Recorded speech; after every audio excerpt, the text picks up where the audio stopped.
इकल्ली लड़की मौका नहीं हुंदी, बहुत वड्डी जिम्मेवारी हुंदी है। पर जमाने ते समाज ने इकल्ली लड़की नूं मौके दे रूप दे विच ही वेखिआ। सिटिंग MLA बीजेपी दा कुलदीप सेंगर उनाव दा उन्हें खुद रेप किया उस बच्ची दा जी।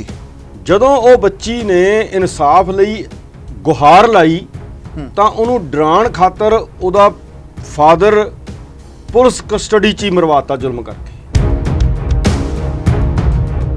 पहला कोशिश करते ने कि साडे बंदे ने बलात्कार कर लिया, जुल्म कर लिया। पहला तां योगी दी, मोदी दी, सिस्टम दी ਇਹ ਹੁੰਦੀ ਆ ਕੋਸ਼ਿਸ਼ ਕਿ ਇਹਨਾਂ ਨੂੰ ਬਚਾ ਲਿਆ ਜਾਵੇ।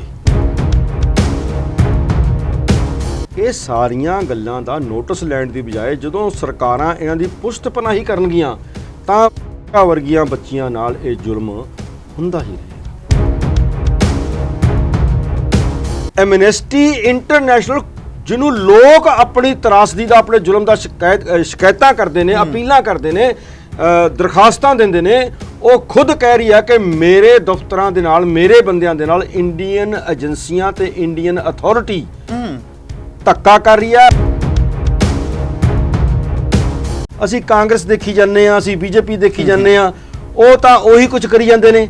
ਸਿਰਫ ਰਾਜ ਦੀ ਸੀਟ ਹਾਸਲ ਕਰਨ ਲਈ ਉਹ ਅੱਡ-ਅੱਡ ਦਿਸਦੇ ਨੇ। ਠਾਕਰ ਦੇ ਮੁੰਡਿਆਂ ਨੇ ਰੇਪ ਕਰਤਾ। ਜੇ ਦੇਵਦਾਸੀ ਪ੍ਰਥਾ ਇੱਥੇ ਧਾਰਮਿਕ ਮਾਨਤਾ ਲੈ ਸਕਦੀ ਹੈ ਤਾਂ ਉਹ ਮੁੰਡੇ ਵੀ ਕਹਿਣਗੇ ਸਾਡੇ ਬਜ਼ੁਰਗ ਵੀ ਕਰਦੇ ਰਹੇ ਨੇ, ਅਸੀਂ ਵੀ ਕਰਾਂਗੇ ਜੀ। ਜਦੋਂ ਤੁਸੀਂ ਥੋੜੇ ਅਵੇਸਲੇ ਹੋ ਗਏ, ਨਾਲ ਦੀ ਨਾਲ ਜ਼ਾਲਮ ਆਪਣਾ ਫਨ ਚੁੱਕ ਲੈਂਦਾ ਤੇ ਜ਼ੁਲਮ ਸ਼ੁਰੂ ਕਰ ਦਿੰਦਾ।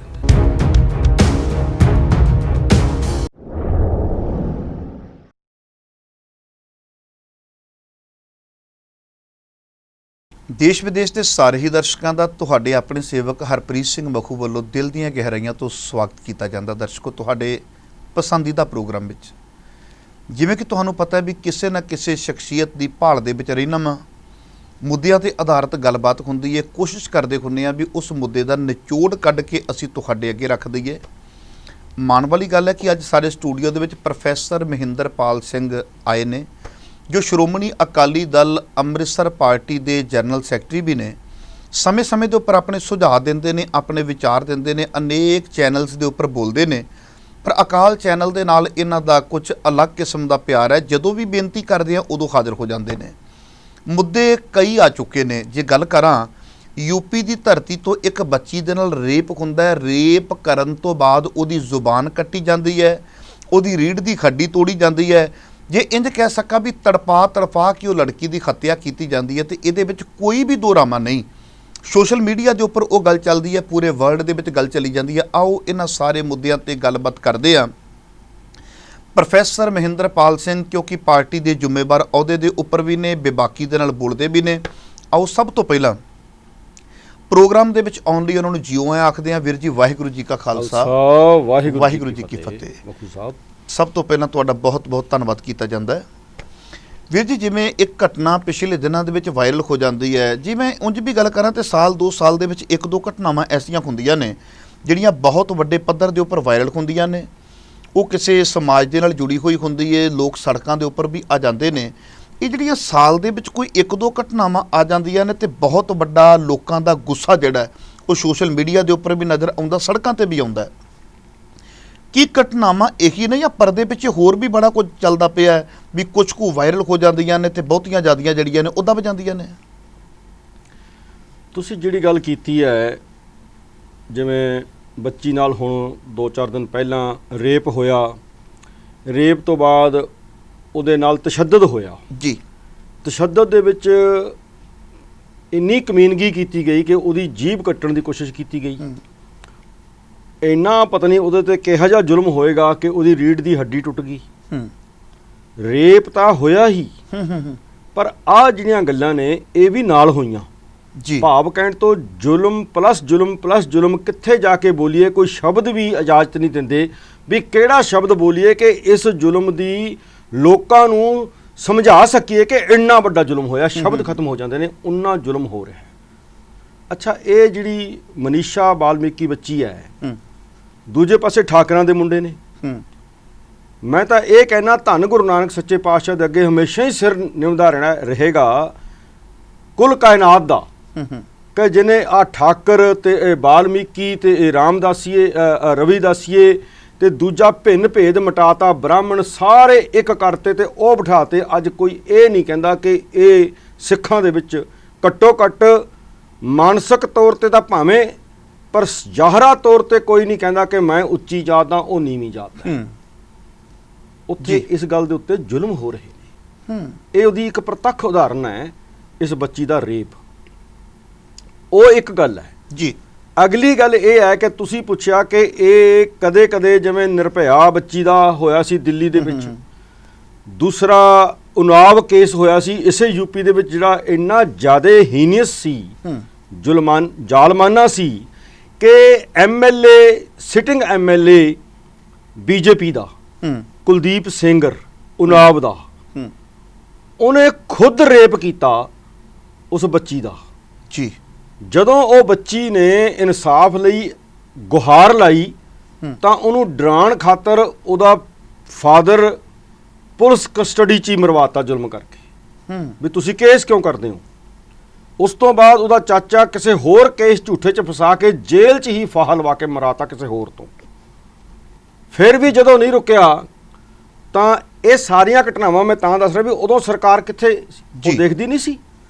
ਦੂਜੇ ਪਾਸੇ ਕੁਲਦੀਪ ਸੇਂਗਰ ਦਾ ਨਾਮ ਆਈ ਜਾ ਰਿਹਾ ਸੀ, ਪਰ ਉਹਨੂੰ ਗ੍ਰਿਫਤਾਰ ਕੋਈ ਨਹੀਂ ਸੀ ਕਰਦਾ। ਇੱਥੋਂ ਤੱਕ ਗੱਲ ਵੱਧ ਗਈ ਕਿ ਉਹ ਬੱਚੀ ਆ ਰਹੀ ਹੈ ਆਪਣੇ ਵਕੀਲ ਨਾਲ, ਆਪਣੇ ਪਰਿਵਾਰ ਨਾਲ, ਆਪਣੀ ਮਾਸੀ ਨਾਲ, ਇੱਕ ਟਰੱਕ ਨਾਲ ਉਹਨਾਂ ਦਾ ਕਾਰ ਦਾ ਐਕਸੀਡੈਂਟ ਕਰਵਾ ਦਿੱਤਾ ਜਾਂਦਾ ਹੈ। ਉਹਦਾ ਵਕੀਲ ਮਰ ਜਾਂਦਾ ਹੈ, ਉਹਦੀ ਮਾਸੀ ਮਰ ਜਾਂਦੀ ਹੈ, ਇੱਕ ਬੰਦਾ ਹੋਰ ਮਰ ਜਾਂਦਾ ਹੈ, ਡਰਾਈਵਰ ਮਰ ਜਾਂਦਾ ਹੈ, ਲੜਕੀ ਬਚ ਗਈ। ਬਾਈ ਖੁਸ਼ਕਿਸਮਤੀ ਨਾਲ ਉਹ ਬੱਚੀ, ਫੱਟੜ ਤਾਂ ਬਹੁਤ ਹੋ ਜਾਂਦੀ ਹੈ, ਉਹਦੇ ਤੇ ਤੇਜ਼ਾਬ ਵੀ ਸੁੱਟਿਆ ਜਾਂਦਾ ਹੈ, ਪਰ ਉਹ ਦਮ ਨਹੀਂ ਤੋੜਦੀ, ਅੱਜ ਵੀ ਜਿੰਦਾ। ਉਹਦੇ ਦਮ ਨਾ ਤੋੜਨ ਕਰਕੇ ਜਿਹੜੀ ਵਾਇਰਲ ਹੋਈ ਚੀਜ਼ ਹੋਰ ਵਾਇਰਲ ਹੋ ਜਾਂਦੀ ਹੈ। ਤੇ ਕੁਲਦੀਪ ਸੇਂਗਰ ਅੱਜ ਉਮਰ ਕੈਦ ਦੇ ਵਿੱਚ ਯੂਪੀ ਦੀ ਜੇਲ੍ਹ 'ਚ ਬੰਦ ਹੈ।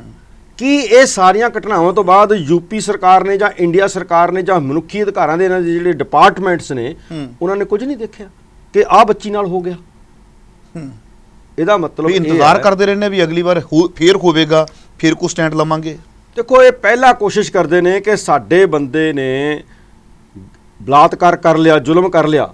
ਪਹਿਲਾਂ ਤਾਂ ਯੋਗੀ ਦੀ, ਮੋਦੀ ਦੀ, ਸਿਸਟਮ ਦੀ ਇਹ ਹੁੰਦੀ ਹੈ ਕੋਸ਼ਿਸ਼ ਕਿ ਇਹਨਾਂ ਨੂੰ ਬਚਾ ਲਿਆ ਜਾਵੇ। ਜਦੋਂ ਕਹਿੰਦੇ ਨੇ ਵੀ ਸਿਰੋਂ ਲੰਘ ਜਾਂਦੀ ਹੈ ਗੱਲ, ਫਿਰ ਇੱਕ ਅੱਧੇ ਨੂੰ ਥੋੜੀ ਜਿਹੀ ਸਜ਼ਾ ਦਵਾ ਦਿੰਦੇ ਨੇ। ਅਗਲੇ ਹੀ ਟਾਈਮ 'ਚ ਪ੍ਰਗਿਆ ਠਾਕਰ ਵਾਂਗ ਉਹਦੀ ਜ਼ਮਾਨਤ ਕਰਾ ਕੇ ਤੇ ਐਮਪੀ ਵੀ ਬਣਾ ਦਿੰਦੇ ਨੇ। ਇਸ ਕਰਕੇ ਜ਼ੁਲਮ ਰੁਕਦੇ ਨਹੀਂ। ਦੂਜਾ ਤੁਸੀਂ ਪੁੱਛਿਆ ਸੀ ਕਿ ਸਾਲ 2 ਸਾਲ ਬਾਅਦ ਇਹ ਗੱਲਾਂ ਕਿਤੇ ਕਿਤੇ ਸਾਹਮਣੇ ਆਉਂਦੀਆਂ ਨੇ। ਜਿਹੜੀ ਬੱਚੀ ਮਨੀਸ਼ਾ ਹੈ, ਇਸ ਤੋਂ ਬਾਅਦ ਇੱਕ ਹੋਰ ਬੱਚੀ ਦਾ ਹੋ ਗਿਆ, ਉਹਦੇ ਨੇੜੇ ਹੀ ਕੋਈ 10-20-50 ਕਿਲੋਮੀਟਰ ਦੂਰ ਤੇ ਪਿੰਡ ਹੈ, ਉਹ ਵੀ ਯੂਪੀ ਦਾ। ਸੋ ਮੇਰਾ ਮਤਲਬ ਕਹਿਣ ਤੋਂ ਹੈ, ਇਹ ਸਾਰੀਆਂ ਘਟਨਾਵਾਂ ਨੂੰ ਜਦੋਂ ਮੈਂ ਐਨਾਲਿਸਿਸ ਕਰਦਾ, ਮੈਂ ਆਪਣੇ ਮਿੱਤਰਾਂ ਨਾਲ, ਆਪਣੇ ਮਨ ਨਾਲ, ਤੁਹਾਡੇ ਵਰਗੇ ਦਾਨਿਸ਼ਵਰ ਲੋਕਾਂ ਨਾਲ ਰਾਏ ਕਰਦਾ, ਤਾਂ ਗੱਲ ਇਹ ਆਉਂਦੀ ਹੈ ਕਿ ਅਸੀਂ ਹਮੇਸ਼ਾ ਮੇਰੀ ਤੇ ਤੁਹਾਡੀ ਬੱਚੀ ਦੇ ਵਿੱਚ ਫਰਕ ਸਮਝਿਆ ਸਮਾਜ ਨੇ। ਜਦੋਂ 84 ਦੇ ਵਿੱਚ ਸਿੱਖਾਂ ਦੀਆਂ ਧੀਆਂ ਦੇ ਨਾਲ ਦਿੱਲੀ ਵਰਗੇ ਸ਼ਹਿਰ ਤੇ ਵੱਡੇ ਵੱਡੇ ਹੋਰ ਸ਼ਹਿਰਾਂ ਦੇ ਵਿੱਚ ਸ਼ਰੇਆਮ ਰੇਪ ਕੀਤਾ ਗਿਆ, ਉਦੋਂ ਬਾਕੀ ਲੋਕ ਚੁੱਪ ਰਹੇ। ਜਦੋਂ ਗੁਜਰਾਤ ਦੇ ਵਿੱਚ ਮੁਸਲਮਾਨਾਂ ਦੀਆਂ ਬੱਚੀਆਂ ਨਾਲ 2002 ਦੇ ਵਿੱਚ ਰੇਪ ਕੀਤੇ ਗਏ, ਸਿਰਫ ਸਾਡੀ ਧਿਰ ਜਾਂ ਕੁਝ ਕੁ ਧਿਰਾਂ ਬੋਲੀਆਂ, ਜ਼ਰੂਰ ਉਹਨਾਂ ਦੀ ਆਵਾਜ਼ ਦਬਾ ਲਈ ਗਈ। ਬੱਚੀਆਂ ਦੇ ਪ੍ਰੈਗਨੈਂਟ ਮੁਸਲਮਾਨ ਬੀਬੀਆਂ ਦੇ ਪੇਟ ਚੋਂ ਕੱਟ ਕੇ, ਬੱਚਾ ਕੱਢ ਕੇ ਹਵਾ 'ਚੋਂ ਛਾਲਣ ਵਾਲਾ ਆਪਣੀ ਵੀਡੀਓ ਬਣਾਉਂਦਾ ਹੈ, ਤੇ ਅੱਜ ਉਹ ਜ਼ਮਾਨਤ ਤੇ ਬਾਹਰ ਹੈ। ਵੀਡੀਓ ਬਣਾਉਂਦਾ ਹੈ ਕਿ ਮੈਂ ਆਹ ਜ਼ੁਲਮ ਕੀਤਾ, ਜੇ ਕੋਈ ਬੋਲਿਆ ਮੁਸਲਮਾਨਾਂ ਦੇ ਹੱਕ 'ਚ, ਉਹਨਾਂ ਦੇ ਪੇਟ 'ਚੋਂ ਬੱਚੇ ਕੱਢ ਕੇ ਮਾਰਾਂਗੇ। ਮੈਨੂੰ ਯਾਦ ਆ ਜਾਂਦਾ ਕਿ ਕਦੇ ਅਸੀਂ ਮੁਗਲ ਹਕੂਮਤ ਦੀ ਗੱਲ ਕਰਦੇ ਹਾਂ ਤੇ ਉਸ ਉੱਪਰ ਬੱਚੇ ਸੁੱਟ ਕੇ ਤੇ ਨੇਜੇ ਥੱਲੇ ਰੱਖ ਲੈਂਦੇ ਸੀ, ਤੇ ਕਹਿੰਦੇ ਸੀ ਵੀ ਬੀਬੀਓ ਮੰਨ ਜੋ, ਹਜੇ ਵੀ ਸਿੱਖੀ ਛੱਡ ਦੋ, ਭਾਵ ਸਿਧਾਂਤ ਸੰਘਰਸ਼ ਛੱਡ ਦੋ, ਨਹੀਂ ਤਾਂ ਤੁਹਾਡੇ ਬੱਚੇ ਨੂੰ ਐਂ ਪਰੋ ਦਾਂਗੇ। ਉਹਦੇ ਵਿੱਚ ਤੇ ਇਹਦੇ 'ਚ ਫਰਕ ਕੀ ਹੈ? ਇਹ ਸਾਰੀਆਂ ਗੱਲਾਂ ਦਾ ਨੋਟਿਸ ਲੈਣ ਦੀ ਬਜਾਏ ਜਦੋਂ ਸਰਕਾਰਾਂ ਇਹਨਾਂ ਦੀ ਪੁਸ਼ਤ ਪਨਾਹੀ ਕਰਨਗੀਆਂ, ਤਾਂ ਵਰਗੀਆਂ ਬੱਚੀਆਂ ਨਾਲ ਇਹ ਜ਼ੁਲਮ ਹੁੰਦਾ ਹੀ ਰਹੇਗਾ ਜੀ। ਪਰ ਕੀ ਇਹਦਾ ਕੋਈ ਪੱਕਾ ਹੱਲ ਹੋਵੇਗਾ ਕਿ 10 20 50 ਸਾਲ ਇਸੇ ਪ੍ਰਕਾਰ ਹੀ ਇਹ ਚੱਲਦਾ ਰਹੇਗਾ? ਇੱਕ ਤੁਸੀਂ 3 ਘਟਨਾਵਾਂ, ਇੱਕ ਘਟਨਾ ਦੀ ਆਪਾਂ ਗੱਲ ਕਰਦੇ ਸਾਂ, ਤੁਸੀਂ 3 ਘਟਨਾਵਾਂ ਪਰੋਤੀਆਂ ਮੇਰੇ ਪਹਿਲੇ ਸਵਾਲ ਦੇ ਵਿੱਚ, ਜਿਹਦੇ ਵਿੱਚ ਤੁਸੀਂ ਉਨਾਵ ਕੇਸ ਦੀ ਗੱਲ ਕੀਤੀ ਹੈ, ਉਸ ਤੋਂ ਬਾਅਦ ਮਨੀਸ਼ਾ ਦੀ ਗੱਲ ਕੀਤੀ ਹੈ, ਮਨੀਸ਼ਾ ਤੋਂ ਬਾਅਦ ਇੱਕ ਹੋਰ ਬੱਚੀ ਦੀ ਗੱਲ ਕੀਤੀ ਹੈ, ਨਿਰਭਇਆ ਦੀ ਹੋਈ ਹੈ ਪਹਿਲਾਂ, ਨਿਰਭਇਆ ਦੀ ਹੋਈ ਹੈ। ਕੀ ਇਹ ਇਸੇ ਪ੍ਰਕਾਰ ਚੱਲਦਾ ਰਹੇਗਾ, ਇੱਕ ਤੋਂ ਬਾਅਦ ਇੱਕ? ਇਹਦਾ ਕੋਈ ਹੱਲ ਵੀ ਹੋਵੇਗਾ? ਜੇ ਹੱਲ ਹੋਵੇਗਾ ਤਾਂ ਕੀ ਹੱਲ ਹੋ ਸਕਦਾ ਹੈ? ਹੱਲ ਦਾ ਮੈਂ ਦੇਖੋ ਇੰਨਾ ਕੁ ਤਾਂ ਜ਼ਿਆਦਾ ਇਹ ਔਲੀਆ ਲੋਕ ਜਿਹੜੇ ਹੁੰਦੇ ਨੇ, ਜਿਹੜੇ ਪੈਗੰਬਰ ਹੁੰਦੇ ਨੇ, ਉਹ ਦੱਸ ਸਕਦੇ ਨੇ ਹੱਲ। ਅਸੀਂ ਤਾਂ ਉਹਨਾਂ ਦੇ ਪੂਰਨਿਆਂ ਤੇ ਚੱਲ ਕੇ ਉਨੀ ਦੇਰ ਤੱਕ ਸੰਘਰਸ਼ ਕਰ ਸਕਦੇ ਹਾਂ ਜਿੰਨੀ ਦੇਰ ਤੱਕ ਇਹ ਜ਼ੁਲਮ ਖਤਮ ਨਾ ਹੋਵੇ। ਉਹਦਾ ਇੱਕ ਸਿਸਟਮ ਹੈ, ਮੈਂ ਉਹਦੇ ਬਾਰੇ ਗੱਲ ਕਰ ਸਕਦਾ ਆਪ ਜੀ ਨਾਲ ਜੀ। ਬੜੀ ਇੰਪੋਰਟੈਂਟ ਗੱਲ ਹੈ। ਮੈਂ ਇਸ ਗੱਲੋਂ ਖੁਸ਼ੀ ਮਹਿਸੂਸ ਕਰਦਾ ਕਿ ਤੁਸੀਂ ਮੈਨੂੰ ਬੁਲਾਇਆ ਹੈ ਕਿ ਇਹ ਅਕਾਲ ਚੈਨਲ ਵਰਗੇ ਇੰਨੇ ਮਹੱਤਵਪੂਰਨ ਚੈਨਲ ਤੋਂ ਦੁਨੀਆ 'ਚ ਗੱਲ ਜਾਵੇ, ਜਿਹੜੀ ਮੈਂ ਉਦਾਹਰਨ ਦੇਣ ਲੱਗਾ। ਕੁਦਰਤੀ ਤੁਸੀਂ ਸਵਾਲ ਉਹ ਕਰ ਲਿਆ ਜੀ। ਇੱਕ ਸਿਸਟਮ ਬਣਿਆ ਹੋਇਆ ਹੈ ਜਿਹਨੂੰ ਕਾਨੂੰਨ ਕਹਿੰਦੇ ਨੇ। ਬੜੀ ਵਾਰ ਦੇਖਿਆ ਜਾਂਦਾ ਹੈ ਜਿਹੜੀਆਂ ਸੰਘਰਸ਼ੀ ਧਿਰਾਂ ਹਕੂਮਤ ਦੇ ਜ਼ੁਲਮ ਦੇ ਖਿਲਾਫ ਬੋਲਦੀਆਂ ਨੇ, ਤਾਂ ਹਕੂਮਤ ਆਪਣੇ ਪੁਲਿਸ ਰਾਹੀਂ, ਆਪਣੇ ਅਫਸਰਾਂ ਰਾਹੀਂ, ਆਪਣੀ ਰਾਜਸੀ ਪਕੜ ਰਾਹੀਂ ਤੇ ਫਿਰ ਅਖੀਰ ਵਿੱਚ ਅਦਾਲਤਾਂ ਰਾਹੀਂ ਉਸ ਸੱਚ ਨੂੰ ਦਬਾਉਣ ਦੀ ਕੋਸ਼ਿਸ਼ ਕਰਦੀਆਂ ਨੇ। ਮੈਂ ਅਦਾਲਤਾਂ ਵੀ ਵਿੱਚੇ ਗਿਣਦਾ ਜੀ। ਪ੍ਰੈਸ ਵੀ ਅੱਜ ਜੋ ਇੰਡੀਆ ਦੇ ਵਿੱਚ ਰੋਲ ਅਦਾ ਕਰਦੀ ਆ, ਉਹ ਵੀ ਉਹਦੀ ਇੱਕ ਜ਼ਿੰਮੇਵਾਰ ਧਿਰ ਬਣ ਗਈ ਆ ਜ਼ੁਲਮ ਨੂੰ ਪ੍ਰਮੋਟ ਕਰਨ ਵਾਲੀ ਜੀ। ਜਦੋਂ ਇਹ ਸਾਰਾ ਕੁਝ ਲੱਗਦਾ ਹੋਵੇ ਤਾਂ ਇੱਕ ਹੋਰ ਸੰਸਥਾਵਾਂ ਬਣੀਆਂ ਨੇ ਦੁਨੀਆ ਦੇ ਵਿੱਚ ਵੀ ਇੱਕ ਦੇਸ਼ ਹੈ। ਜਿਵੇਂ ਮੈਂ ਇੰਡੀਆ ਦੀ ਉਦਾਹਰਨ ਤਾਂ ਦਿੰਦਾ, ਮੈਂ 78 ਤੋਂ ਲੈ ਕੇ ਅੱਜ ਤੱਕ ਕਿਸੇ ਨਾ ਕਿਸੇ ਰੂਪ ਦੇ ਵਿੱਚ ਸੰਘਰਸ਼ਾਂ ਨਾਲ ਜੁੜਿਆ ਰਿਹਾ ਖੁਦ, ਤੇ ਸੰਤ ਜਰਨੈਲ ਸਿੰਘ ਜੀ ਦੇ ਨਾਲ ਰਹਿਣ ਕਰਕੇ ਜਾਂ ਉਹਨਾਂ ਤੋਂ ਬਾਅਦ ਸੰਘਰਸ਼ ਕਰਨ ਕਰਕੇ ਮੈਨੂੰ ਇਹ ਸਾਰੀਆਂ ਗੱਲਾਂ ਦਾ ਨਿੱਜੀ ਤਜਰਬਾ ਹੈ ਜੀ। ਉਦੋਂ ਕੀ ਹੁੰਦਾ ਹੈ ਜਦੋਂ ਤੁਹਾਡਾ ਐਸਡੀਐਮ ਤੋਂ ਲੈ ਕੇ ਰਾਸ਼ਟਰਪਤੀ ਤੱਕ ਤੁਹਾਡਾ ਸਾਥ ਨਾ ਦੇ ਕੇ ਤੁਹਾਡੇ ਉਲਟ ਜਾ ਰਿਹਾ ਹੋਵੇ, ਚਾਹੇ ਉਹ ਬੱਚੀ ਦਾ ਬਲਾਤਕਾਰ ਹੈ ਤੇ ਚਾਹੇ ਸਾਡੇ ਜਿਹੜੇ ਨੇ ਉਹ ਮਾਰੇ ਗਏ ਨੇ ਫੇਕ ਐਨਕਾਊਂਟਰਸ ਦੇ ਵਿੱਚ ਜੀ। ਇਹ ਸਾਰਾ ਇੱਕੋ ਕੁਝ, ਚਾਹੇ ਅੱਜ ਕਿਸਾਨੀ ਨਾਲ ਹੋ ਰਿਹਾ ਹੈ, ਸਾਰਾ ਕੁਝ ਇੱਕੋ ਹੀ ਹੈ। ਜਦੋਂ ਐਸਡੀਐਮ ਵੀ ਤੁਹਾਡੀ ਮਦਦ ਨਹੀਂ ਕਰਦਾ, ਪੋਲੀਟੀਕਲ ਬੰਦੇ ਵੀ ਤੁਹਾਡੇ ਉਲਟ ਨੇ ਜਾਣਬੁੱਝ ਕੇ, ਬੇਅੰਤ ਸਿੰਘ ਵਰਗੇ, ਸੀਐਮ ਵਰਗੇ ਜੀ, ਰਾਸ਼ਟਰਪਤੀ ਤੱਕ ਤੁਹਾਡੇ ਉਲਟ ਸਾਈਨ ਕਰਵਾ ਲਏ ਜਾਂਦੇ ਨੇ। ਅਦਾਲਤਾਂ ਕਹਿ ਦਿੰਦੀਆਂ ਨੇ ਕਿ ਬਾਬਰੀ ਮਸਜਿਦ ਕਿਸੇ ਨੇ ਨਹੀਂ ਢਾਈ, ਸੀਬੀਆਈ ਕੋਰਟ। ਤਾਂ ਉਸ ਵਕਤ ਇੱਕ ਹੱਲ ਕੱਢਿਆ ਹੈ ਦੁਨੀਆ ਦੇ ਦਾਨਸ਼ਵਰ ਲੋਕਾਂ ਨੇ, ਜਿਨ੍ਹਾਂ ਨੇ ਯੂਐਨਓ ਬਣਾਈ ਹੈ। ਉਹਦਾ ਮਤਲਬ ਵੀ ਸੀ ਕਿ ਆਪਾਂ ਬੈਠ ਕੇ ਗੱਲਾਂ ਸਹੀ ਤੇ ਗਲਤ ਦੇ ਆਧਾਰ ਤੇ ਪਰਖ ਲਿਆ ਕਰੀਏ, ਆਪਸ ਵਿੱਚ ਲੜਿਆ ਨਾ ਕਰੀਏ। ਉਹਦੇ ਵਿੱਚ ਇੱਕ ਬਹੁਤ ਹੀ ਇੰਪੋਰਟੈਂਟ ਵਿੰਗ ਹੈ ਦੁਨੀਆ ਭਰ ਦੇ ਵਿੱਚ ਮਾਨਤਾ ਪ੍ਰਾਪਤ, ਉਹਨੂੰ ਕਹਿੰਦੇ ਨੇ ਐਮਨੈਸਟੀ ਇੰਟਰਨੈਸ਼ਨਲ। ਜਿਹੜੇ ਆਹ ਸ਼ਿਕਾਇਤਾਂ ਸੁਣਦੇ ਨੇ, ਜਦੋਂ ਸਰਕਾਰਾਂ ਵੀ ਤੁਹਾਡੀ ਨਹੀਂ ਸੁਣਦੀਆਂ, ਜਦੋਂ ਸਿਸਟਮ ਵੀ ਤੁਹਾਡੇ ਤੋਂ ਉਲਟ ਹੋ ਜਾਂਦੇ ਨੇ, ਤੁਹਾਡੇ ਸੱਚ ਨੂੰ ਦਬਾਉਂਦੇ ਨੇ, ਤਾਂ ਤੁਸੀਂ ਸਾਰੇ ਐਮਨੈਸਟੀ ਇੰਟਰਨੈਸ਼ਨਲ ਨੂੰ ਕਰੋ ਤਾਂ ਜੋ ਅੰਤਰਰਾਸ਼ਟਰੀ ਤੌਰ ਤੇ ਕੋਈ ਫੈਸਲਾ ਕੀਤਾ ਜਾਵੇ ਕਿ ਇਸ ਦੇਸ਼ ਨਾਲ ਹੁਣ ਕੀ ਕਰਨਾ ਹੈ, ਜਿਹੜਾ ਇਹ ਗੱਲ ਰੋਕ ਹੀ ਨਹੀਂ ਰਿਹਾ, ਉਲਟਾ ਪ੍ਰਮੋਟ ਕਰੀ ਜਾਂਦਾ ਹੈ। ਪਰ ਅਸੀਂ 84 ਦੇ ਵਿੱਚ, 84 ਤੋਂ ਪਹਿਲਾਂ, 84 ਤੋਂ ਬਾਅਦ ਜਦੋਂ ਸਾਡੇ ਬੱਚਿਆਂ ਨੂੰ ਫੇਕ ਐਨਕਾਊਂਟਰ 'ਚ ਮਾਰਿਆ ਗਿਆ, ਤਾਂ ਸਾਡੇ ਵਿੱਚ ਇਹ ਗੱਲਾਂ ਚੱਲਦੀਆਂ ਸੀ ਕਿ ਅਸੀਂ ਐਮਨੈਸਟੀ ਇੰਟਰਨੈਸ਼ਨਲ ਨੂੰ ਅਪੀਲ ਕਰੀਏ ਜੀ। ਅਸੀਂ ਸਾਰਿਆਂ ਸਿੱਖਾਂ ਨੇ ਆਪਣੇ ਆਪਣੇ ਤਰੀਕੇ ਨਾਲ ਅਪੀਲਾਂ ਕੀਤੀਆਂ। ਅੱਜ ਵੀ ਉਹ ਐਮਨੈਸਟੀ ਇੰਟਰਨੈਸ਼ਨਲ ਦੇ ਰਿਕਾਰਡ 'ਚ ਪਈਆਂ ਨੇ, ਜਿਨ੍ਹਾਂ ਦੇ ਆਧਾਰ ਤੇ ਅਸੀਂ international court of justice Geneva ਦੇ ਵਿੱਚ ਜਾਣਾ ਚਾਹੁੰਦੇ ਹਾਂ। ਇਹ ਜਿਹੜਾ ਅਧਿਕਾਰ ਹੈ, ਮੈਨੂੰ ਲੱਗਦਾ ਜੇ ਇਹ ਸਾਰੇ ਇਕੱਠੇ ਹੋ ਕੇ ਵਰਤਣ ਜੀ। ਪਰ ਦੁੱਖ ਵਾਲੀ ਗੱਲ ਕੀ ਹੈ ਕਿ ਇੰਡੀਆ ਇੰਨਾ ਜ਼ਿਆਦਾ ਦਰਿੰਦਾ ਤਾਨਾਸ਼ਾਹ ਬਣ ਗਿਆ ਅੱਜ ਕਿ ਅੱਜ ਤੋਂ 7 ਦਿਨ ਪਹਿਲਾਂ ਐਮਨੈਸਟੀ ਇੰਟਰਨੈਸ਼ਨਲ ਨੇ ਆਪਣੇ ਇੰਡੀਆ ਦੇ ਵਿੱਚੋਂ ਆਪਣੇ ਦਫ਼ਤਰ ਬੰਦ ਕਰ ਲਏ। ਬੱਲੇ ਬੱਲੇ ਬੱਲੇ। ਇੰਡੀਆ ਦੀਆਂ ਅੰਗਰੇਜ਼ੀ ਦੀਆਂ ਅਖਬਾਰਾਂ ਤੇ ਦੁਨੀਆ ਭਰ ਦਾ ਮੀਡੀਆ ਇਹ ਸੁਰਖੀਆਂ ਲਗਾ ਰਿਹਾ ਹੈ ਕਿ ਐਮਨੈਸਟੀ ਇੰਟਰਨੈਸ਼ਨਲ, ਜਿਹਨੂੰ ਲੋਕ ਆਪਣੀ ਤਰਾਸਦੀ ਦਾ, ਆਪਣੇ ਜ਼ੁਲਮ ਦਾ ਸ਼ਿਕਾਇਤਾਂ ਕਰਦੇ ਨੇ, ਅਪੀਲਾਂ ਕਰਦੇ ਨੇ, ਦਰਖਾਸਤਾਂ ਦਿੰਦੇ ਨੇ, ਉਹ ਖੁਦ ਕਹਿ ਰਹੀ ਹੈ ਕਿ ਮੇਰੇ ਦਫ਼ਤਰਾਂ ਦੇ ਨਾਲ, ਮੇਰੇ ਬੰਦਿਆਂ ਦੇ ਨਾਲ ਇੰਡੀਅਨ ਏਜੰਸੀਆਂ ਤੇ ਇੰਡੀਅਨ ਅਥਾਰਟੀ ਧੱਕਾ ਕਰ ਰਹੀ ਹੈ। ਉਹਨਾਂ ਨੇ ਵਰਡ ਵਰਤਿਆ ਵਿਚ ਹੰਟ, ਸਾਡੇ ਨਾਲ ਜ਼ਾਲਮਾਨਾ, ਸਾਨੂੰ ਪ੍ਰੇਤ ਸਮਝਿਆ ਜਾ ਰਿਹਾ ਹੈ, ਵਿਚ ਹੰਟਿੰਗ ਕੀਤੀ ਜਾ ਰਹੀ ਹੈ ਸਾਡੀ, ਇਹ ਲਫ਼ਜ਼ ਵਰਤਿਆ ਅੱਜ ਅੰਤਰਰਾਸ਼ਟਰੀ ਮੀਡੀਆ ਦੇ ਵਿੱਚ ਹੈ।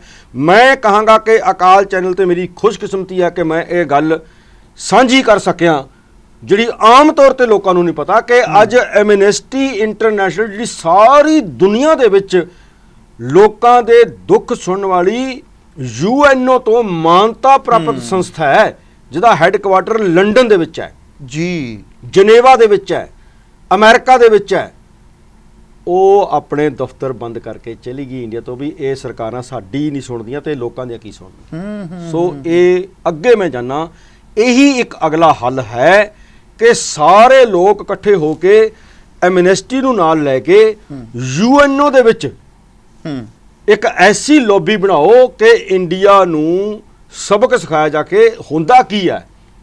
ਹੁੰਦਾ ਇਹ ਹੈ ਕਿ ਅਮਰੀਕਾ ਨੂੰ ਵਪਾਰ ਚਾਹੀਦਾ ਹੈ ਜੀ, ਇੰਗਲੈਂਡ ਨੂੰ ਵਪਾਰ ਚਾਹੀਦਾ ਹੈ, ਕਿਸੇ ਹੋਰ ਮੁਲਕ ਨੂੰ ਯੂਰਪ ਨੂੰ ਚਾਹੀਦਾ ਹੈ।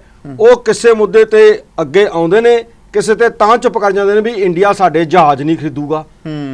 ਸੋ ਉਹ ਚੀਜ਼ਾਂ ਨੂੰ ਮਨੁੱਖੀ ਅਧਿਕਾਰਾਂ ਤੋਂ ਉੱਤੇ ਨਾ ਸਮਝੋ। ਜੀ ਜੀ ਜੀ ਜੀ, ਵੀ ਇਹ ਜਿਹੜੇ ਉਤਪਾਦ ਨੇ ਉਹ ਮਨੁੱਖੀ ਅਧਿਕਾਰਾਂ ਤੋਂ ਉੱਤੇ ਨਾ ਲੈ ਜਾਓ। ਬਸ ਘੱਟੋ ਘੱਟ ਜਿਹੜੇ ਦਰਦ ਨੇ ਤੁਹਾਨੂੰ ਲੀਗ ਆਫ ਨੇਸ਼ਨ ਬਣਾਉਣ ਲਈ 1920 ਦੇ ਵਿੱਚ ਮਜਬੂਰ ਕੀਤਾ ਸੀ ਵੀ ਆਪਾਂ ਮਰੀਏ ਨਾ, ਲੜੀਏ ਨਾ, ਪਹਿਲੀ ਸੰਸਾਰ ਯੁੱਧ ਤੋਂ ਬਾਅਦ ਲੀਗ ਆਫ ਨੇਸ਼ਨ ਬਣੀ ਸੀ, ਪਰ ਉਹਦੇ ਤੋਂ ਵੀ ਇਹ ਮਸਲੇ ਹੱਲ ਨਾ ਹੋਏ ਤਾਂ ਫਿਰ ਦੂਜੀ ਸੰਸਾਰ ਯੁੱਧ ਛਿੜ ਗਈ। ਜਦੋਂ ਦੂਜੀ ਸੰਸਾਰ ਯੁੱਧ 45 ਚ ਖਤਮ ਹੋਈ ਤਾਂ ਇਹਨਾਂ ਨੇ ਲੀਗ ਆਫ ਨੇਸ਼ਨ ਨੂੰ ਵੱਡਾ ਕਰਕੇ ਕੁਝ ਗੱਲਾਂ ਹੋਰ ਜੋੜ ਕੇ ਮਨੁੱਖੀ ਅਧਿਕਾਰਾਂ ਦੀਆਂ ਇਹਨਾਂ ਨੇ UNO ਬਣਾ ਲਈ ਜੀ। ਹੁਣ UNO ਵੀ ਮੈਨੂੰ ਬੌਣੀ ਜੀ ਲੱਗਣ ਲੱਗ ਗਈ ਹੈ, ਜਾਂ ਤਾਂ ਇਹ ਇੱਕ ਹੋਰ ਸੰਸਥਾ ਬਣੂਗੀ ਜਿਹੜੀ ਨਿਰਭਇਆ ਵਰਗੇ ਕੇਸਾਂ ਨੂੰ, ਦਿੱਲੀ ਦੇ ਸਿੱਖਾਂ ਦੇ ਬੱਚਿਆਂ ਦੀ ਕਤਲੇਆਮ ਤੇ ਮਤਲਬ ਕਿ ਰੇਪਿੰਗ, ਤੇ ਗੁਜਰਾਤ ਦੀ ਉੜੀਸਾ ਦੇ ਵਿੱਚ ਨਨਸ ਜਿਹੜੀਆਂ ਈਸਾਈ ਨੇ ਉਹਨਾਂ ਦੇ ਰੇਪ ਹੋਏ ਨੇ ਵੱਡੀ ਪੱਧਰ ਤੇ, ਸਟੇਨਸ ਵਰਗੇ ਬੰਦੇ ਤੇ ਉਹਦੇ 2 ਬੱਚੇ ਗੱਡੀ ਵਿੱਚ ਜਲਾ ਕੇ ਮਾਰਤੇ ਗਏ ਨੇ। ਮਹਾਰਾਸ਼ਟਰ ਦੇ ਵਿੱਚ ਪ੍ਰਗਿਆ ਦੇਵੀ ਠਾਕਰ ਨੇ ਬੰਬ ਧਮਾਕੇ ਕਰਕੇ ਉਲਟਾ ਮੁਸਲਮਾਨਾਂ ਨੂੰ ਮਾਰ ਕੇ ਮੁਸਲਮਾਨਾਂ ਦਾ ਨਾਂ ਲਵਾਇਆ ਤੇ ਉਹਨਾਂ ਨੂੰ ਜੇਲ੍ਹ 'ਚ ਵੀ ਰੱਖਿਆ, ਤੇ ਕਰਕਰੇ ਵਰਗੇ ਅਫਸਰਾਂ ਨੇ ਸੱਚ ਸਾਹਮਣੇ ਲਿਆਂਦਾ, ਉਲਟਾ ਕਰਕਰੇ ਨੂੰ ਮਰਵਾਤਾ। ਸੋ ਇਹ ਸਾਰੀਆਂ ਗੱਲਾਂ ਜੋੜ ਕੇ ਮੈਂ ਇਸ ਸਿੱਟੇ ਤੇ ਪਹੁੰਚਦਾ। ਤੁਸੀਂ ਇੱਕ ਕਿਤਾਬ ਹੈ ਗੁਜਰਾਤ ਫਾਈਲਸ ਜੀ, ਉਹ ਇੱਕ ਲੜਕੀ ਉਸ ਟਾਈਮ ਉਹ 26 ਸਾਲ ਦੀ ਸੀ ਜਦੋਂ ਉਹਨੇ ਲਿਖਿਆ ਸੀ, ਉਹਦਾ ਨਾਂ ਹੈ ਮੈਂ ਭੁੱਲ ਗਿਆ, ਰਾਣਾ ਅਯੂਬ ਜੀ। ਰਾਣਾ ਅਯੂਬ ਬੱਚੀ ਨੇ ਉਹ ਕਿਤਾਬ ਲਿਖੀ ਹੈ, ਉਹਨੂੰ ਵੀ ਪੜ੍ਹਿਓ ਧਿਆਨ ਨਾਲ ਜੀ। ਤੇ ਜਿਹੜਾ 84 ਦੇ ਵਿੱਚ ਕਤਲੇਆਮ ਹੋਇਆ ਤੇ ਬੜੀਆਂ ਕਿਤਾਬਾਂ ਨੇ, ਜਾਂਬਾਜ਼ ਰਾਖਾ। ਇੱਕ ਦਿੱਲੀ ਦੇ ਕਤਲੇਆਮ ਤੋਂ ਬਾਅਦ ਰਜਨੀ ਕੁਠਾਰੀ ਇੱਕ ਜੱਜ ਸੀਗੇ, ਉਹਨਾਂ ਨੇ ਹੂ ਆਰ ਦਾ ਗਿਲਟੀ, ਦੋਸ਼ੀ ਕੌਣ ਹੈ, ਇਹ ਪੰਜਾਬੀ ਵਿੱਚ ਵੀ ਛਪੀ ਸੀ, ਮੈਂ 84 ਚ ਹੀ ਪੜ੍ਹ ਲਈ ਸੀ, ਉਦੋਂ ਹੀ ਛਾਪਤੀ ਸੀ ਰਿਪੋਰਟ ਇੱਕ। ਕੁਝ ਦਾਨਸ਼ਵਰ ਲੋਕਾਂ ਨੇ ਇਹੋ ਜਿਹੀਆਂ ਰਿਪੋਰਟਾਂ ਦੇ ਆਧਾਰ ਤੇ ਮੈਂ ਵੀ ਖੁਦ ਕੋਸ਼ਿਸ਼ ਕਰਾਂਗਾ, ਆਪ ਜੀ ਕੋਲ ਦੁਬਾਰਾ ਕਦੇ ਆਉਂਗਾ, ਕਦੇ ਸਮਾਂ ਮਿਲੇਗਾ, ਕਿ ਦੁਨੀਆ ਭਰ ਦੇ ਵਿੱਚ ਇਹਨਾਂ ਰਿਪੋਰਟਾਂ ਦੇ ਆਧਾਰ ਤੇ ਇੱਕ ਲੌਬਿੰਗ ਕਰੀਏ ਜਿਹਦੇ ਵਿੱਚ ਜਾਤ ਧਰਮ ਦੀ ਗੱਲ ਨਾ ਹੋਵੇ। ਜਿਨ੍ਹਾਂ ਨੂੰ ਜ਼ੁਲਮ ਸਹਿਣਾ ਪਿਆ ਤੇ ਜਿਨ੍ਹਾਂ ਨੇ ਜ਼ੁਲਮ ਕੀਤਾ ਉਹਨਾਂ ਵਿੱਚ ਇੱਕ ਵੱਡਾ ਵਖਰੇਵਾ ਰੱਖ ਕੇ ਅਸੀਂ ਕਿਸੇ ਹੱਲ ਵੱਲ ਜਾ ਸਕਦੇ ਹਾਂ ਜੀ। ਨਹੀਂ ਤਾਂ ਨਹੀਂ ਹੋ ਸਕਦਾ। ਇਹ ਧਿਰਾਂ ਬਣਨਗੀਆਂ, ਇੱਕ ਤਾਂ ਜਿਹੜੇ ਸਪਰੈਸ ਕਰਦੇ ਨੇ ਤੇ ਇੱਕ ਸਪਰੈਸਡ ਜਿਹਨੂੰ ਕਹਿੰਦੇ ਨੇ, ਜਿਨ੍ਹਾਂ ਉੱਤੇ ਜ਼ੁਲਮ ਹੋਇਆ ਤੇ ਜਿਨ੍ਹਾਂ ਨੇ ਕੀਤਾ। ਅਸੀਂ ਕਾਂਗਰਸ ਦੇਖੀ ਜਾਂਦੇ ਹਾਂ, ਅਸੀਂ BJP ਦੇਖੀ ਜਾਂਦੇ ਹਾਂ, ਉਹ ਤਾਂ ਉਹੀ ਕੁਝ ਕਰੀ ਜਾਂਦੇ ਨੇ, ਸਿਰਫ ਰਾਜ ਦੀ ਸੀਟ ਹਾਸਲ ਕਰਨ ਲਈ ਉਹ ਅੱਡ-ਅੱਡ ਦਿਸਦੇ ਨੇ। ਸੋ ਅਸੀਂ ਜੇ ਉਹਨਾਂ ਦੇ ਇੱਕ ਪਾਸੇ ਜਾਂ ਦੂਜੇ ਪਾਸੇ ਜਾਵਾਂਗੇ ਸਾਨੂੰ ਇਨਸਾਫ ਨਹੀਂ ਮਿਲੂਗਾ। ਸਾਨੂੰ ਆਪਣੀ ਐਸੀ ਧਿਰ ਜਿਹੜੀ ਇਹਨਾਂ ਦੇ ਜ਼ੁਲਮਾਂ ਨੂੰ ਨੰਗਾ ਕਰਕੇ ਦੁਨੀਆ ਸਾਹਮਣੇ ਕੇਵਲ ਨੰਗਾ ਨਹੀਂ ਕਰਨਾ, ਬਲਕਿ ਤੁਹਾਨੂੰ ਆਪ ਨੂੰ ਵੀ ਦੁਨੀਆ ਪੱਧਰ ਤੇ ਤੁਰਨਾ ਪਊਗਾ ਤਾਂ ਜੋ ਉਹ ਕਾਫਲਾ ਹੀ ਇੰਨਾ ਵੱਡਾ ਹੋ ਜੇ ਜੀ, ਇਹਨਾਂ ਨੂੰ ਮਜਬੂਰ ਹੋ ਕੇ ਤੁਹਾਡੀਆਂ ਬੱਚੀਆਂ ਸੁਰੱਖਿਅਤ ਕਰਨ। ਹਾਂ, ਇੱਕ ਗੱਲ ਮੈਂ ਕਹਿਣਾ ਕਿ ਇਸ ਦੇਸ਼ ਨੂੰ ਆਪਣੀ ਸੰਸਕ੍ਰਿਤੀ ਜਿਹੜੀ ਗਲਤ ਚਲੀ ਆਉਂਦੀ ਸੀ ਉਹਦੇ ਤੇ ਵੀ ਧਿਆਨ ਦੇਣਾ ਪਊਗਾ। ਅੱਜ ਸਾਡੀਆਂ ਬੱਚੀਆਂ ਦੇ ਨਾਲ ਘਿਨੌਣੇ ਰੇਪ ਹੋ ਰਹੇ ਨੇ। ਰੇਪ ਲਫ਼ਜ਼ ਬੜਾ ਅਜੀਬ ਲੱਗਦਾ, ਬੜਾ ਦੁਖਦਾਈ ਲੱਗਦਾ ਹੈ, ਪਰ ਮੈਂ ਇੱਕ ਗੱਲ ਕਹਿਣਾ ਕਿ ਇਹ ਉਹ ਮੁਲਕ ਹੈ ਜਿਹਦੇ ਵਿੱਚ ਇਹੋ ਜਿਹੀ ਸੋਚ ਵੀ ਧਾਰਮਿਕ ਮਾਨਤਾ ਪ੍ਰਾਪਤ ਸੀ ਜਾਂ ਕਿਤੇ ਕਿਤੇ ਅੱਜ ਵੀ ਹੈ।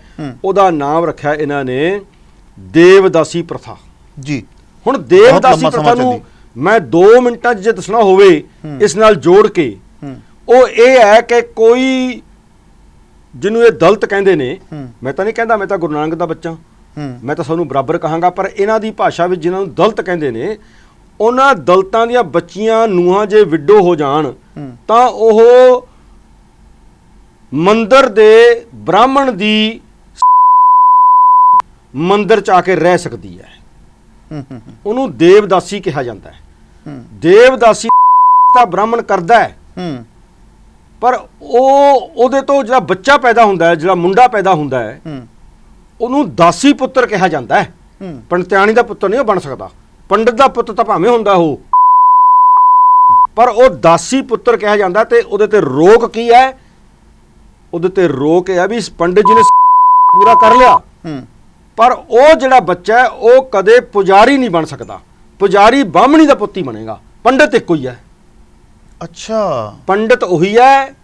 10 ਦੇਵਦਾਸੀਆਂ ਦੀਆਂ ਉੱਥੇ ਕਮਰੇ ਬਣੇ ਹੋਏ ਨੇ, ਉਹਨਾਂ 'ਚ ਰਹਿੰਦੀਆਂ ਨੇ। ਉਹਦਾ ਜੀ ਕਰਦਾ ਜਿਹਦੇ ਕੋਲ ਮਰਜ਼ੀ ਜਾਵੇ, ਪੰਡਤਿਆਣੀ ਕੋਲ ਜਾਵੇ ਜਾਂ ਦੇਵਦਾਸੀ ਕੋਲ ਜਾਵੇ। ਜਿਹੜਾ ਇੱਕ ਕੁਦਰਤੀ ਪ੍ਰਕਿਰਿਆ, ਉਹਦੇ 'ਚੋਂ ਬੱਚੇ ਤਾਂ ਪੈਦਾ ਹੋਣਗੇ ਹੀ। ਉਹ ਬੱਚੇ ਜਿਹੜੇ ਨੇ ਉਹ ਦੇਵਦਾਸੀ ਪੁੱਤਰ ਹੀ ਕਹਾਉਂਦੇ ਨੇ। ਉਹਨਾਂ ਨੂੰ ਉਹ ਹੱਕ ਨਹੀਂ ਮਿਲਦੇ ਹਨ। ਜਿਸ ਬ੍ਰਾਹਮਣ ਪੁੱਤਰ ਨਹੀਂ ਅਖਵਾਏਗਾ, ਉਹ ਬ੍ਰਾਹਮਣ ਪੁੱਤਰ ਕਹਾਊਗਾ, ਫਿਰ ਉਹ ਪੂਜਾ ਕਰ ਸਕਦਾ। ਪੂਜਾ ਨਹੀਂ ਉਹ ਕਰ ਸਕਦਾ, ਕਿਉਂਕਿ ਉਹ ਦਾਸੀ ਦਾ ਪੁੱਤਰ ਹੈ। ਉਹ ਉਹਨਾਂ ਦੇ ਭਾਸ਼ਾ ਸ਼ਡਿਊਲ ਕਾਸਟ ਦਾ ਪੁੱਤਰ ਹੈ, SC ਦਾ ਪੁੱਤਰ ਹੈ, ਜਿਹਦਾ ਵੀ ਉਹ ਕਹਿੰਦੇ ਨੇ ਉਹਦਾ ਪੁੱਤ ਹੈ। ਮੀਨਸ ਉਹ ਬਾਹਮਣ ਦਾ ਪੁੱਤ ਨਹੀਂ ਹੈ। ਉੱਚ ਜਾਤੀ ਤੇ ਨੀਚ ਜਾਤੀ, ਜਿਹੜੀ ਮੈਂ ਤੁਹਾਨੂੰ ਪਹਿਲਾਂ ਗੱਲ ਕਹੀ ਸੀ, ਅੱਜ ਠਾਕਰ ਦੇ ਮੁੰਡਿਆਂ ਨੇ ਕਰਤਾ। ਜੇ ਦੇਵਦਾਸੀ ਪ੍ਰਥਾ ਇੱਥੇ ਧਾਰਮਿਕ ਮਾਨਤਾ ਲੈ ਸਕਦੀ ਹੈ, ਤਾਂ ਉਹ ਮੁੰਡੇ ਵੀ ਕਹਿਣਗੇ ਸਾਡੇ ਬਜ਼ੁਰਗ ਵੀ ਕਰਦੇ ਰਹੇ ਨੇ, ਅਸੀਂ ਵੀ ਕਰਾਂਗੇ। ਸਾਡਾ ਤਰੀਕਾ ਹੋਰ ਹੈ, ਉਹਨਾਂ ਦਾ ਤਰੀਕਾ ਹੋਰ ਸੀ। ਉਹਨਾਂ ਨੂੰ ਮਾਨਤਾ ਮਿਲ ਗਈ। ਜੇ ਹੱਲ ਕੱਢਣਾ ਹੈ ਤਾਂ ਸਾਨੂੰ ਬੜਾ ਵਿਵੇਕ ਇੱਥੇ ਰੱਖਣਾ ਪੈਣਾ ਹੈ। ਬਹੁਤ ਕੁਝ ਜੀ। ਇਹ ਗੱਲਾਂ ਚੈਨਲਸ ਤੋਂ ਸ਼ੁਰੂ ਹੋ ਕੇ ਸਮਾਜ ਦੇ ਵਿੱਚ ਪ੍ਰੈਕਟੀਕਲ ਹੋਣੀਆਂ ਚਾਹੀਦੀਆਂ ਨੇ। ਮੈਂ ਇੱਥੇ ਸਿਰਫ ਇੱਕ ਉਦਾਹਰਨ ਦਿੰਦਾ ਕਿ ਪਾਰਲੀਮੈਂਟ 'ਚ ਕੁਝ ਅਜਿਹੇ ਲੋਕ ਜਾਣ ਜਿਨ੍ਹਾਂ ਵਿੱਚ ਇਹ ਦਮ ਹੋਵੇ। ਸਾਨੂੰ ਤਾਂ ਲੋਕ ਚਲੋ ਚੁਣਦੇ ਨਹੀਂ, ਉਹਦਾ ਇੱਕ ਅੱਡ ਚੈਪਟਰ ਹੈ।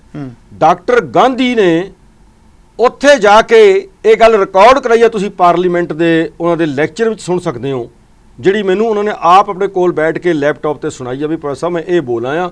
ਉਹਦਾ ਇੱਕ ਲਫ਼ਜ਼ ਮੈਂ ਤੁਹਾਨੂੰ ਦੱਸ ਦਿੰਦਾ। ਉਹਨਾਂ ਨੇ ਸ਼ਰੇਆਮ ਕਿਹਾ ਕਿ ਜਿਸ ਪਾਰਲੀਮੈਂਟ ਵਿੱਚ ਬਹੁਤੇ ਲੋਕ ਇੱਕ ਸ਼ਡਿਊਲ ਕਾਸਟ ਦੇ ਅੰਗੂਠੇ ਦੇ ਕੱਟਣ ਨੂੰ, ਏਕਲਵਿਆ ਦੇ ਅੰਗੂਠੇ ਦੇ ਕੱਟਣ ਨੂੰ ਜਾਇਜ਼ ਮੰਨਦੇ ਹੋਣ, ਉਹ ਕਦੇ ਵੀ ਅੱਜ ਦੀਆਂ ਦੁਨੀਆ ਦੀਆਂ ਮਨੁੱਖੀ ਅਧਿਕਾਰਾਂ ਨੂੰ ਸੁਰੱਖਿਅਤ ਨਹੀਂ ਰੱਖ ਸਕਦੇ। ਜੀ ਇਹੋ ਜਿਹੇ ਬੰਦੇ ਚਾਹੀਦੇ ਨੇ ਪਾਰਲੀਮੈਂਟ ਤੇ ਡਿਬੇਟ ਦੇ ਵਿੱਚ, ਤੇ ਉਹ ਲਗਾਤਾਰ ਚੱਲਣ। ਕਿਸੇ ਇੱਕ ਡਿਬੇਟ ਦੇ ਨਾਲ, ਕਿਸੇ ਇੱਕ ਪਾਰਲੀਮੈਂਟ ਦੇ ਨਾਲ। ਪ੍ਰਧਾਨ ਸਾਹਿਬ ਸਿਮਰਜੀਤ ਸਿੰਘ ਮਾਨ ਵੀ ਬਹੁਤ ਕੁਝ ਬੋਲੇ ਨੇ ਉੱਥੇ, ਪਰ ਇਹਦੀ ਲਗਾਤਾਰਤਾ ਲਈ ਸਾਨੂੰ ਕੁਝ ਦਾਨਸ਼ਵਰ ਲੋਕ ਉੱਥੇ ਪਹੁੰਚਾਉਣੇ ਪੈਣਗੇ। ਲੜਾਈ ਕਈ ਤਰੀਕੇ ਨਾਲ ਲੜੀ ਜਾਂਦੀ ਹੈ ਜੀ, ਸਾਰੇ ਹੀ ਤਰੀਕੇ ਜ਼ਰੂਰੀ ਵੀ ਨੇ, ਲਾਜ਼ਮੀ ਵੀ। ਪਰ ਜਿਹੜਾ ਸੋਸ਼ਲ ਮੀਡੀਆ ਦੇ ਉੱਪਰ ਰੋਹ ਹੈ, ਤੁਹਾਨੂੰ ਕੀ ਲੱਗਦਾ ਪਿਆ ਵੀ ਇਹ ਵੀ ਕਿਤੇ ਨਾ ਕਿਤੇ ਆਪਣੀ ਆਵਾਜ਼ ਪੜਾਉਣ ਦੇ ਵਿੱਚ ਕਾਮਯਾਬ ਹੋਇਆ ਹੈ, ਜਾਂ ਇਹ ਆਵਾਜ਼ ਸੋਸ਼ਲ ਮੀਡੀਆ ਦੀ ਜਿਹੜੀ ਹੈ ਉੱਥੇ ਤੱਕ ਰਹਿ ਜਾਏਗੀ, ਇਸ ਤੋਂ ਅੱਗੇ ਐਕਸ਼ਨ ਦੀ ਲੋੜ ਹੈ? ਦੇਖੋ, ਸੋਸ਼ਲ ਮੀਡੀਆ ਅੱਜ ਦੀ ਡੇਟ ਦਾ ਇੱਕ ਸਭ ਤੋਂ ਵਧੀਆ ਹਥਿਆਰ ਹੈ, ਜਿਹੜਾ ਮੈਂ ਤੇ ਤੁਸੀਂ ਤੇ ਹੁਕਮਰਾਨ ਬਰਾਬਰ ਵਰਤ ਸਕਦੇ ਹਾਂ। ਪਰ ਉਹਦੇ ਤੋਂ ਬਾਅਦ ਜਿਹੜੀਆਂ ਕੰਪਲੀਕੇਸ਼ਨਸ ਹੁੰਦੀਆਂ ਨੇ, ਉਹ ਇਹ ਹੁੰਦੀਆਂ ਨੇ ਕਿ ਜਿਨ੍ਹਾਂ ਗੱਲਾਂ ਤੇ ਸਹਿਮਤੀ ਸੋਸ਼ਲ ਮੀਡੀਆ ਤੇ ਬਣ ਰਹੀ ਹੈ, ਘੱਟੋ ਘੱਟ ਉਹਨਾਂ ਇਸ਼ੂਜ਼ ਦੇ ਵਿੱਚ ਸਾਨੂੰ ਇਕੱਠੇ ਹੋ ਕੇ ਬੈਠਣਾ ਪਊਗਾ। ਅਸੀਂ ਬੋਲਦੇ ਤਾਂ ਕਈ ਵਾਰੀ ਸੱਚ ਹਾਂ ਸੋਸ਼ਲ ਮੀਡੀਆ ਰਾਹੀਂ, ਜਿਵੇਂ ਆਹ ਕੇਸ ਹੈ, ਉਨਾਵ ਕੇਸ ਹੈ, ਨਿਰਭਇਆ ਦਾ ਕੇਸ ਹੈ, ਇਹ ਦੁਨੀਆ ਦੇ ਸਾਹਮਣੇ ਆ ਗਿਆ। ਜੇ ਕੁਝ ਬੱਚੀਆਂ, ਕੁਝ ਸੰਸਥਾਵਾਂ ਲੜਕੀਆਂ ਦੀਆਂ ਇਕੱਠੀਆਂ ਹੋ ਕੇ ਉਹਨਾਂ ਕੇਸਾਂ ਮਗਰ ਪੈ ਗਈਆਂ, ਉਹਨਾਂ ਦੇ ਵਕੀਲ ਨਾ ਵਿਕੇ, ਜਿਵੇਂ ਆ ਇਹ ਲੜਕੀ ਸੀ ਕੁਸ਼ਵਾਹਾ, ਜਿਹਨੇ ਨਿਰਭਇਆ ਦਾ ਕੇਸ ਲੜਿਆ ਸੀ ਜੀ। ਸੋ ਮੈਂ ਤੁਹਾਡੀ ਗੱਲ ਦਾ ਜਵਾਬ ਸੀਮਤ ਰਹਿ ਕੇ ਦੇਣਾ ਚਾਹੁੰਦਾ ਵੀ ਸੋਸ਼ਲ ਮੀਡੀਆ ਤੇ ਬਣਿਆ ਹੋਇਆ ਇੱਕ ਸਰਬ ਸਾਂਝਾ ਖਿਆਲ ਪ੍ਰੈਕਟੀਕਲ ਦੇ ਵਿੱਚ ਵੀ ਧਰਤੀ ਤੇ ਦਿਸਣਾ ਚਾਹੀਦਾ, ਤਾਂ ਜਾ ਕੇ ਕੁਝ ਹੱਲ ਵਾਲੇ ਪਾਸੇ ਆਪਾਂ ਜਾ ਸਕਦੇ। ਉਹਦੇ ਵਿੱਚ ਸਾਨੂੰ ਜਾਤਾਂ, ਧਰਮ, ਧੜੇ, ਇਹ ਸਾਰਾ ਕੁਝ ਇੱਕ ਵਾਰੀ ਪਾਸੇ ਰੱਖਣਾ ਪਊਗਾ। ਇਹ ਰੱਖਣਾ ਪਊਗਾ ਕਿ ਜ਼ੁਲਮ ਕਰਨ ਵਾਲਾ ਤੇ ਜ਼ੁਲਮ ਸਹਿਣ ਵਾਲਾ, ਇਹ ਦੋ ਧੜੇ ਸਾਫ ਜਦੋਂ ਦਿਸਣ ਲੱਗ ਜਾਂਦੇ ਨੇ, ਉਹਨਾਂ ਨੂੰ ਪ੍ਰੈਕਟੀਕਲ ਵੀ ਜੁੜਨਾ ਪਏਗਾ ਤੇ ਲਗਾਤਾਰ ਲੜਨਾ ਪਏਗਾ। ਕਿਉਂਕਿ ਸਾਡਾ ਗੁਰੂ ਪਹਿਲਾ 10ਵਾਂ 239 ਸਾਲ ਦਾ ਇਹਨਾਂ ਵਿੱਚ ਵਕਫਾ ਹੈ। ਉਹ 239 ਸਾਲ 'ਚ 1 ਮਿੰਟ ਵੀ ਘਰ ਨਹੀਂ ਬੈਠੇ ਜਦੋਂ ਉਹਨਾਂ ਨੇ ਜ਼ੁਲਮ ਦੀ ਲੜਾਈ ਨੂੰ ਕੰਟੀਨਿਊ ਨਾ ਕੀਤਾ ਹੋਵੇ। ਅਸੀਂ ਤਾਂ ਬਾਬਾਣੀਆਂ ਕਹਾਣੀਆਂ ਪੁੱਤ ਸਪੁੱਤ ਕਰੇਨ ਦੇ ਸੋਚ ਮਾਂ ਵਾਕ ਦੇ ਮੁਤਾਬਕ ਚਲਦੇ ਰਹਿਣ ਨੂੰ ਹੀ ਇਹਦਾ ਹੱਲ ਸਮਝਦੇ ਆ ਜੀ। ਜਦੋਂ ਤੁਸੀਂ ਥੋੜੇ ਅਵੇਸਲੇ ਹੋ ਗਏ, ਨਾਲ ਦੀ ਨਾਲ ਜ਼ਾਲਮ ਆਪਣਾ ਫਨ ਚੁੱਕ ਲੈਂਦਾ ਤੇ ਜ਼ੁਲਮ ਸ਼ੁਰੂ ਕਰ ਦਿੰਦਾ। ਵੀ ਇਸ ਤਰੀਕੇ ਨਾਲ ਹੱਲ ਨਿਕਲ ਸਕਦਾ ਵੀ ਹਾਂ। ਬੱਚੀਆਂ ਦੇ ਨਾਲ ਜਿਹੜਾ ਰੇਪ ਹੈ ਬਿਲਕੁਲ ਉਹ ਬੰਦ ਹੋ ਸਕੇ। ਬਿਲਕੁਲ ਸੋ ਦਿਲ ਦੀਆਂ ਗਹਿਰਾਈਆਂ ਤੋਂ ਅਸੀਂ ਤੁਹਾਡੇ ਧੰਨਵਾਦੀ ਹਾਂ, ਬੜੇ ਸੁੰਦਰ ਢੰਗ ਦੇ ਨਾਲ ਤੁਸੀਂ ਸਾਨੂੰ ਜਾਣਕਾਰੀਆਂ ਦਿੱਤੀਆਂ ਨੇ। ਸੋ ਦਰਸ਼ਕੋ, ਮੈਂ ਤੁਹਾਨੂੰ ਛੋਟੀ ਜੀ ਗੱਲ ਦੱਸ ਦੇਣੀ ਚਾਹੁੰਦਾ ਹਾਂ। ਕਿਸੇ ਨੇ ਬੜਾ ਸੁੰਦਰ ਲਿਖਿਆ, ਕਹਿੰਦਾ ਜੇ ਆਪਣੀ ਧੀ ਵਾਸਤੇ ਸ਼ੇਰ ਬਣ ਜਾਂਦੇ ਹੋ ਤੇ ਕਿਸੇ ਦੀ ਧੀ ਵਾਸਤੇ ਕੁੱਤੇ ਬਣ ਕੇ ਵੀ ਨਾ ਨੋਚੋ। ਗੱਲ ਬੜੀ ਪ੍ਰੈਕਟੀਕਲ ਹੈ। ਆਪਣੀ ਧੀ ਵਾਰੀ ਸਾਡੀ ਅਣਖ ਜਾਗ ਜਾਂਦੀ ਹੈ, ਪਰ ਜਦੋਂ ਕਿਸੇ ਦੀ ਧੀ ਹੁੰਦੀ ਹੈ ਉਸ ਵੇਲੇ ਵੀ ਉਹ ਅਣਖ ਜਾਗਣੀ ਚਾਹੀਦੀ ਹੈ। ਇਕੱਲੀ ਲੜਕੀ ਮੌਕਾ ਨਹੀਂ ਹੁੰਦੀ, ਬਹੁਤ ਵੱਡੀ ਜ਼ਿੰਮੇਵਾਰੀ ਹੁੰਦੀ ਹੈ। ਪਰ ਜ਼ਮਾਨੇ ਤੇ ਸਮਾਜ ਨੇ ਇਕੱਲੀ ਲੜਕੀ ਨੂੰ ਮੌਕੇ ਦੇ ਰੂਪ ਦੇ ਵਿੱਚ ਹੀ ਵੇਖਿਆ ਵੀ ਇੱਕ ਮੌਕਾ ਹੈ। ਮੈਂ ਇੱਥੇ ਤੁਹਾਡੇ ਨਾਲ ਕੁਝ ਕੁ ਗੱਲਾਂ ਦੀ ਸਾਂਝ ਪਾਉਣੀ ਚਾਹੁੰਦਾ ਵਾਂ। ਜਦੋਂ ਗੱਲ ਮਨੀਸ਼ਾ ਦੀ ਆਈ, ਪੂਰੇ ਭਾਰਤ ਦੇ ਵਿੱਚੋਂ ਆਵਾਜ਼ਾਂ ਉੱਠੀਆਂ। ਕੁਝ ਸਿਆਣੇ ਦਾਨਸ਼ ਲੋਕਾਂ ਨੇ ਇੱਥੋਂ ਤੱਕ ਵੀ ਕਹਿ ਦਿੱਤਾ ਵੀ ਇਸ ਵਾਰ ਮੋਮਬੱਤੀਆਂ ਨਾ ਜਲਾਓ, ਇਸ ਵਾਰ ਬਲਾਤਕਾਰੀਆਂ ਨੂੰ ਬਾਲ ਦਿਓ, ਉਹਨਾਂ ਨੂੰ ਜਲਾ ਦਿਓ, ਦੁਬਾਰਾ ਸ਼ਾਇਦ ਠੱਲ ਪੈ ਜਾਵੇ। ਜਿਹੜੇ ਹੋਰ ਸਿਆਣੇ ਲੋਕ ਸਨ ਉਹਨਾਂ ਨੇ ਕਿਹਾ ਵੀ ਇਸ ਆਵਾਜ਼ ਨੂੰ ਵਰਲਡ ਵਾਈਡ ਲੈ ਕੇ ਜਾਓ, ਜਿਵੇਂ ਕਿ ਪ੍ਰੋਫੈਸਰ ਮਹਿੰਦਰਪਾਲ ਸਿੰਘ ਨੇ ਦੱਸਿਆ, ਤਾਂ ਇਹਨਾਂ ਚੀਜ਼ਾਂ ਨੂੰ ਠੱਲ ਪੈ ਸਕਦੀ ਏ। ਔਰ ਜਿਹੜੀਆਂ ਚੀਜ਼ਾਂ ਕਿਤੇ ਧਰਮ ਦਾ ਹਿੱਸਾ ਬਣ ਕੇ ਲੰਮਾ ਸਮਾਂ ਚੱਲੀਆਂ ਹੋਣ, ਉਹਨਾਂ ਦੇ ਉੱਪਰ ਵੀ ਟੋਟਲੀ ਪਾਬੰਦੀ ਹੋਣੀ ਚਾਹੀਦੀ ਏ। ਉਹ ਚੀਜ਼ਾਂ ਲਾਗੂ ਵੀ ਨਾ ਹੋਣ, ਉਹ ਪੜ੍ਹਾਈਆਂ ਵੀ ਨਾ ਜਾਣ, ਤਾਂ ਕਿ ਜਿਵੇਂ ਜਿਵੇਂ ਪੜ੍ਹਾਈਆਂ ਜਾਣਗੀਆਂ ਉਹੋ ਜੀ ਮਾਨਸਿਕਤਾ ਬਣਦੀ ਜਾਏਗੀ ਵੀ ਸਾਡਾ ਤੇ ਇਹ ਹਿਸਟਰੀ ਦਾ ਪੱਖ ਹੈ ਜੀ। ਬਹੁਤ ਸੁੰਦਰ ਢੰਗ ਨਾਲ ਇਹਨਾਂ ਨੇ ਜਾਣਕਾਰੀਆਂ ਦਿੱਤੀਆਂ ਨੇ। ਪਰ ਉਸ ਬੱਚੀ ਨਾਲ ਕੀ ਐਸਾ ਵਾਪਰਿਆ ਹੋਵੇਗਾ? ਕੁਝ ਸੱਜਣਾ ਨੇ ਇਸ ਤਰੀਕੇ ਨਾਲ ਗੱਲ ਕੀਤੀ ਵੀ ਉਸ ਬੱਚੀ ਨਾਲ ਰੇਪ ਨਹੀਂ ਹੋਇਆ, ਪਰ ਉਸ ਬੱਚੀ ਦੇ ਜੋ ਬਿਆਨ ਦਰਜ ਹਨ, ਜਿਹਦੇ ਵਿੱਚ ਉਹ ਆਪਣੇ ਅੰਤਮ ਸਮੇਂ ਤੋਂ ਪਹਿਲਾਂ ਕੁਝ ਗੱਲਬਾਤ ਕਰਦੀ ਪਈ ਹੈ, ਉਹਦੇ ਵਿੱਚ ਇਹਨਾਂ ਸਾਰੀਆਂ ਚੀਜ਼ਾਂ ਦੀ ਪੁਸ਼ਟੀ ਹੋ ਰਹੀ ਹੈ। ਹੋਰ ਸਿਆਣੇ ਲੋਕਾਂ ਨੇ ਬਹੁਤ ਵੱਡਾ ਇੱਕ ਪਲੇਟਫਾਰਮ ਬਣਾਇਆ, ਜਿਹਨੂੰ ਆਪਾਂ ਕਹਿ ਸਕਦੇ ਹਾਂ ਵੀ ਬੜਾ ਵੱਡਾ ਇੱਕ ਮੰਚ ਖੜਾ ਕਰ ਦਿੱਤਾ ਸੋਸ਼ਲ ਮੀਡੀਆ ਦੇ ਰਾਹੀਂ। ਪਰ ਪ੍ਰੋਫੈਸਰ ਮਹਿੰਦਰਪਾਲ ਸਿੰਘ ਦਾ ਕਹਿਣਾ ਹੈ ਵੀ ਜਿਹੜਾ ਉਹ ਇੱਕ ਬਹੁਤ ਵੱਡਾ ਸਾਂਝਾ ਮੰਚ ਤੁਹਾਡਾ ਤਿਆਰ ਹੋਇਆ, ਉਸ ਤੋਂ ਅੱਗੇ ਐਕਟ ਵੱਲ ਸਾਨੂੰ ਵਧਣਾ ਚਾਹੀਦਾ ਹੈ। ਸੋ ਬੜਾ ਧੰਨਵਾਦੀ ਹਾਂ ਦਰਸ਼ਕੋ ਤੁਹਾਡਾ। ਸਮੇਂ-ਸਮੇਂ ਤੇ ਜਦੋਂ ਕੋਈ ਮੁੱਦਾ ਆ ਜਾਂਦਾ ਹੈ, ਮਨ ਕਰਦਾ ਹੈ ਮਾਮਲਾ ਧੀਆਂ ਦਾ ਹੈ, ਤੇ ਜੇ ਧੀਆਂ ਦੇ ਮਾਮਲੇ ਦੇ ਵਿੱਚ ਇੱਕ ਪਗੜੀਧਾਰੀ ਸਿੱਖ ਵੀ ਨਹੀਂ ਬੋਲਦਾ ਤੇ ਮੇਰੇ ਖਿਆਲ ਦੇ ਵਿੱਚ ਸ਼ੱਕ ਹੋਵੇਗਾ ਕਿ ਇਹ ਗੁਰੂ ਨਾਨਕ ਦੇ ਸਿਧਾਂਤ ਨੂੰ ਪ੍ਰਣਾਇਆ ਹੈ ਕਿ ਨਹੀਂ ਪ੍ਰਣਾਇਆ। ਅਕਾਲ ਚੈਨਲ ਦੀ ਸਦਾ ਕੀ ਇਹ ਪਹਿਲ ਰਹੀ ਹੈ ਵੀ ਮੁੱਦਾ ਕੋਈ ਵੀ ਹੋਵੇ, ਅਸੀਂ ਉਸ ਮੁੱਦੇ ਦੇ ਉੱਪਰ ਬੜੀ ਗਹਿਰਾਈ ਦੇ ਨਾਲ ਜਾਂਚ ਦਾ ਇੱਕ ਯਤਨ ਕਰਦੇ ਹਾਂ। ਬੜੀ ਜਲਦੀ ਤੁਹਾਡੀ ਸੇਵਾ ਦੇ ਵਿੱਚ ਦੁਬਾਰਾ ਹਾਜ਼ਰ ਹੋਵਾਂਗਾ। ਦਿਓ ਇਜਾਜ਼ਤ। ਵਾਹਿਗੁਰੂ ਜੀ ਕਾ ਖਾਲਸਾ, ਵਾਹਿਗੁਰੂ ਜੀ ਕੀ ਫਤਿਹ।